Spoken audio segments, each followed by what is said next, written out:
The movie starts by showing us a desert with beautiful, rocky mountains. These mountains are perfect for desert hunters. Moments later, a helicopter appears with a man named Richard and his girlfriend Jennifer. At this point, they are going to Richard's house in the middle of the desert. They are going to spend some time together before Richard goes on his yearly hunting trip with his friends. As the pilot is getting ready to leave, he gives Richard some peyote as a welcome gift for everyone. Moments later, Richard walks into the house and sees the hot Jen, who knows all the desires of men. After that, they enjoy their time in bed. Later that day, Richard gets a call from his wife, who reminds him that he has a wife and kids. Richard's wife only knows that he is in the desert for hunting. The next day, Jennifer, who is only in her underwear, goes to the kitchen to get some water. Suddenly, she is shocked to see Richard's friends, who got there a day earlier than planned. This makes Richard mad because he was planning to keep his relationship with Jen a secret. Since they've already arrived, Richard has no choice but to let his two friends stay there. Richard introduces his friends. One is Stan, and the other is Dimitri. Stan seems very interested in Jen. As night falls, they sit back by the pool and enjoy the beautiful view of the desert. Dimitri is having fun with his binoculars, and he notices the thing that the pilot gave to Richard. Richard then talks about it, saying that it's a very strong drug, causes hallucinations, and has other strange effects when consumed. He said that this little drug could actually get a whole football team high. Richard also says that someone overused it once, and when the side effects kicked in, he cut off his own leg, barely feeling anything.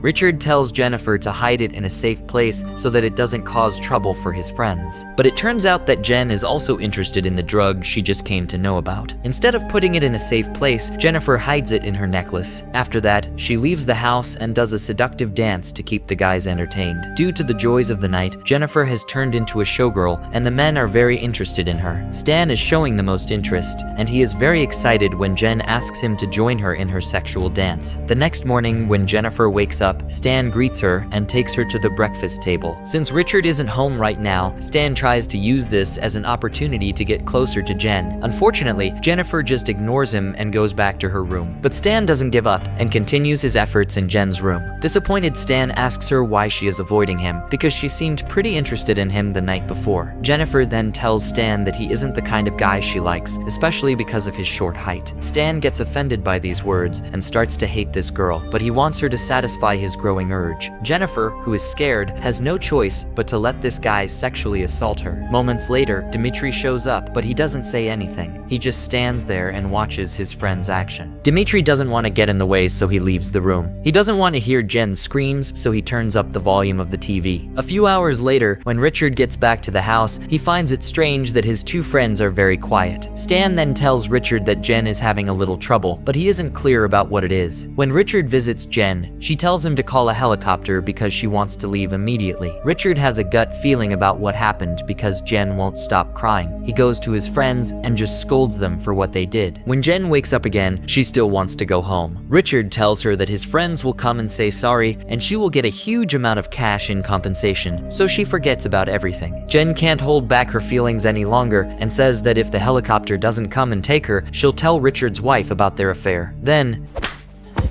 Richard's angry reaction scares Jen, and she finally leaves the house. When Richard's friends see Jen running away, they follow her along with Richard. Jen stops running when she sees the dead-end cliff in front of her.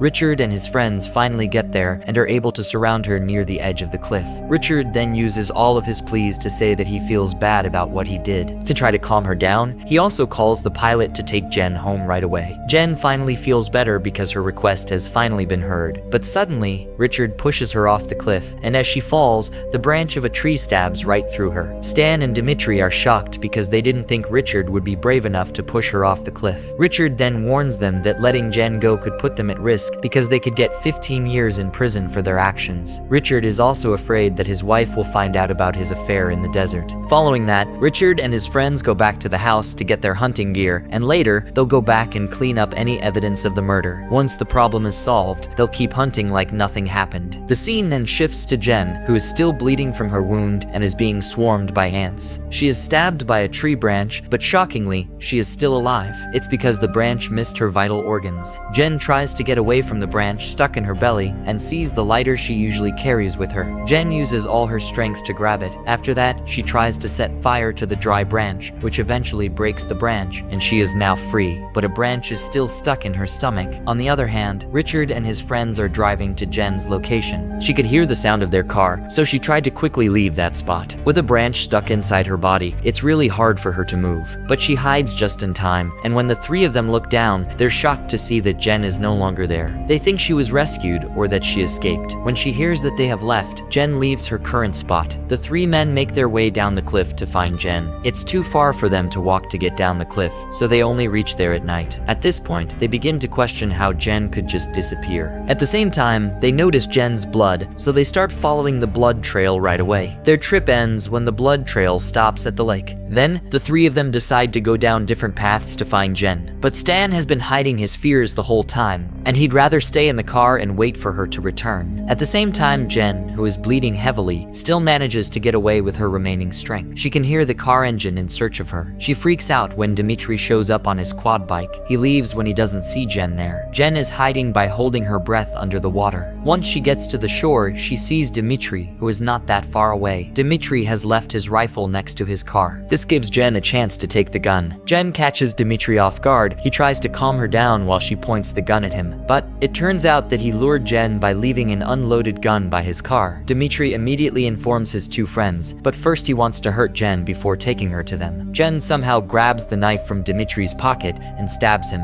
dumping him in the lake. Jen keeps running with the equipment she got from Dimitri. Her journey doesn't last long because the vehicle she's driving runs out of gas. Now she has to walk again with the branch still stuck in her body. Jen comes across a cave not far away and plans to rest there for a while. She is still in pain from the injury she got, and she can't treat it either. When she sees her necklace, she quickly remembers the drugs she hid the other day. Jen doesn't even think twice about it and eats it. Though it tastes awful, she still eats it because she needs the drug so badly. Moments later, she feels something happening to her body. Jen starts to hear voices, and as the drugs kick in, she starts hallucinating. While she is only partially awake, she starts treating her wound. Even though the knife is cutting through her skin, she doesn't seem to be in any pain. Once she removes the branch, she heats the beer can with fire and applies it to the wound to stop the bleeding. The next morning, Stan is still sleeping in the car. Richard threw the dead animal on the car because he couldn't find Jen and instead hunted the animal. Stan goes to the lake to wash. Suddenly, he is shocked to see Dimitri's dead body coming out of the water. Richard is angry about what happened to his best friend. On top of that, he thinks Jen killed his friend. They have no choice but to throw his body into the lake. After that, Richard punches him, saying that Stan should have gone with Dimitri and not sat cowardly in the car. After that, they leave to find Jen. She is now healed from her wounds. The bird sign is on her stomach from the beer can. She then quickly grabs her gun and leaves the cave. But then,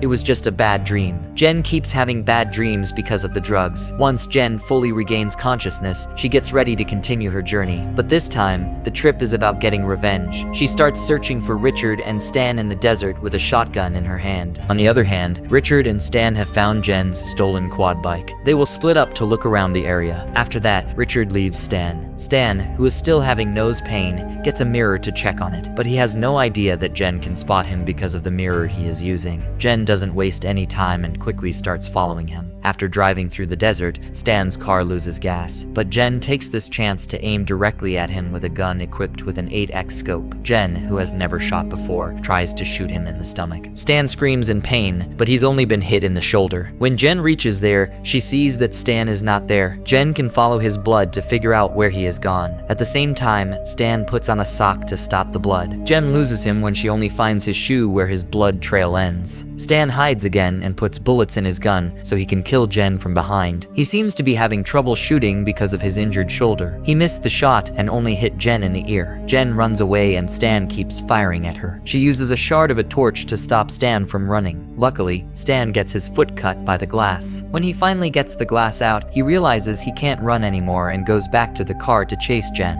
He finds it hard to step on the pedal because of the big wound on his foot, but his rage overtakes him and he ignores the pain. He rushes in her direction and Jen is pointing the rifle at him.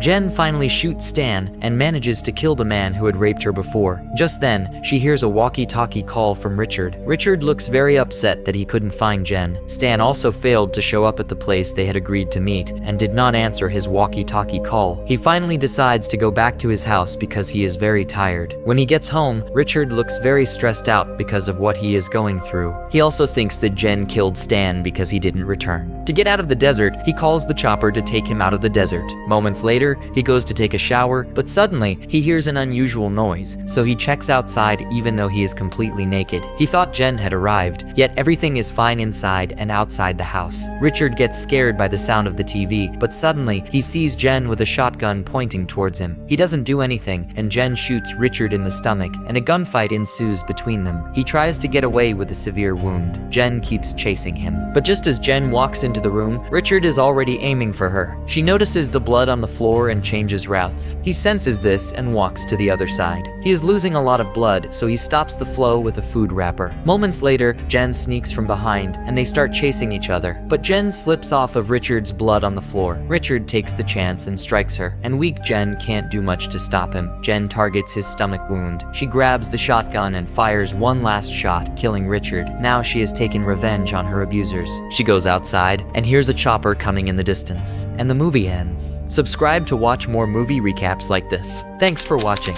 See you in the next video. Goodbye.